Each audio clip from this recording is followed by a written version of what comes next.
আসসালামু আলাইকুম। গত বছর এরকম সময় সুদের তাপে ডিম ভাজা অনেক বেশি ভালো হয়েছিল। আমিও গেছিলাম সুদের তাপে ডিম ভাজতে। এখানে আমি এই যে একদম ছোট্ট পাতলা দেখে একটা ফ্রাই প্যান নিছি, যেন আমার ডিমটা তাড়াতাড়ি ভাজা হয়। তারপরে এখানে একটু তেল দিয়ে দিলাম। এখন আমি এটা নিয়ে চলে যাবো হচ্ছে সাইডে।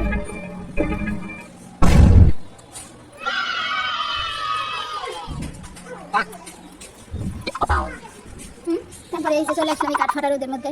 সব থেকে রোদ যেখানে বেশি পড়তেছে সেখানে ফ্রাই প্যান থেকে রেখে দিলাম। আমি কিন্তু এটা এখানে আসছে 12টার সময়। এই যে আমার ছেলে এখানে রোদের তাপে ব্যায়াম করতেছে। 2টা এখন মধ্যে চলে আসছে তেলটা গরম হচ্ছে কিনা দেখার জন্য। যাই হোক, তেল গরম হোক আর না হোক, এখন আমি ডিমটা ভেঙে দিয়ে দিচ্ছি।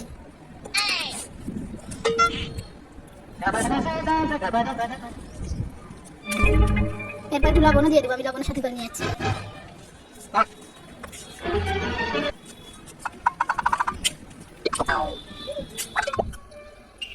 তারপরে এই যে এখন হচ্ছে 3:18 বাজে। এখন আমি ডিমটাকে দেখতে যাবো কি অবস্থা।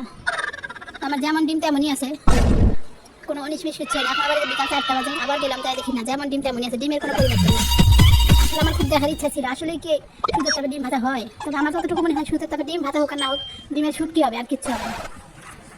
এখন আমরা এই যে ডিমটা নিয়ে বাসায় চলে যাচ্ছি। এই যে এখানে চলে এসে দেখি চুলায় 1 ফুটাও গ্যাস নাই, যে আমি ডিমটা ভাজছি। বাকি আর করার, ডিমটাকে ভাজতে হবে। এখানে আমি 2টা মোমবাতি জ্বালাই নিচ্ছি বেসিনের ভিতরে। এখন এইটার তাপে ডিমটাকে ভেজে নিব। যারা আসলে অনলাইনে দেখাচ্ছে কারণ কি সুদের তাপে ডিম ভাজে, এটা আসলে একদম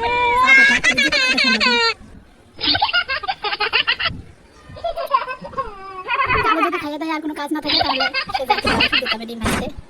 আমি তো আর জীবনে কোনো দিনে যাবো না। তারপরে ডিম ভাজা হয়ে গেছে।